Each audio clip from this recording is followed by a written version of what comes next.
এই জাতীয় জুলাই সনদে গণভোট যে ছিল সেটাও সংবিধানের সাথে সাংঘর্ষিক।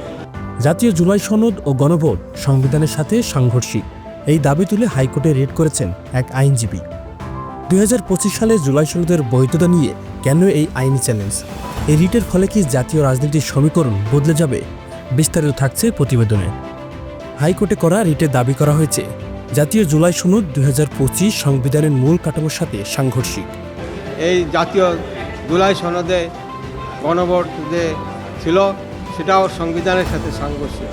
আবেদনকারী আইনজীবী উল্লেখ করেন, সংবিধানে যে কোনো বড় পরিবর্তন বা সংশোধন আনতে হলে সংসদে 2/3 সদস্যের ভোটের প্রয়োজন। সংশোধন করতে হলে, অ্যামেন্ডমেন্ট করতে হলে 2/3 মেজরিটি সংশোধনে পাস করতে হবে। কিন্তু সংবিধান সংশোধন না করেই এই সনদ কার্যকর করা হয়েছে, যা আইনগতভাবে প্রশ্নবিদ্ধ বলে তিনি মনে করেন। রিটে আরও বলা হয়েছে, বর্তমান সংবিধানে উচ্চকক্ষ গঠন বা গণভোট নেওয়ার কোনো সরাসরি বিধান নেই। সংবিধানের 65 অনুচ্ছেদ অনুযায়ী কেবল 300টি আসনে সরাসরি নির্বাচনের কথা বলা হয়েছে।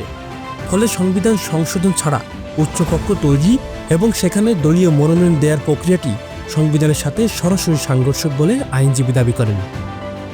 জুলাই সনদ বাতিল হলে সদস্য সমাপ্ত জাতীয় নির্বাচনের উপর কোনো প্রভাব পড়বে কিনা তা নিয়ে তৈরি হয়েছে কৌতূহল।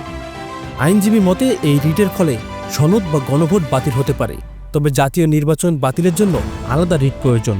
কিন্তু নির্বাচনটা বাতিল হবে কি না সেটা যদি আলাদাভাবে কেউ রিট করে এবং কোর্ট যদি রায় দেয় তাহলে হতে পারে। আগামী সপ্তাহে এই বিষয়ে হাইকোর্টের শুনানি হতে পারে বলে জানা গেছে।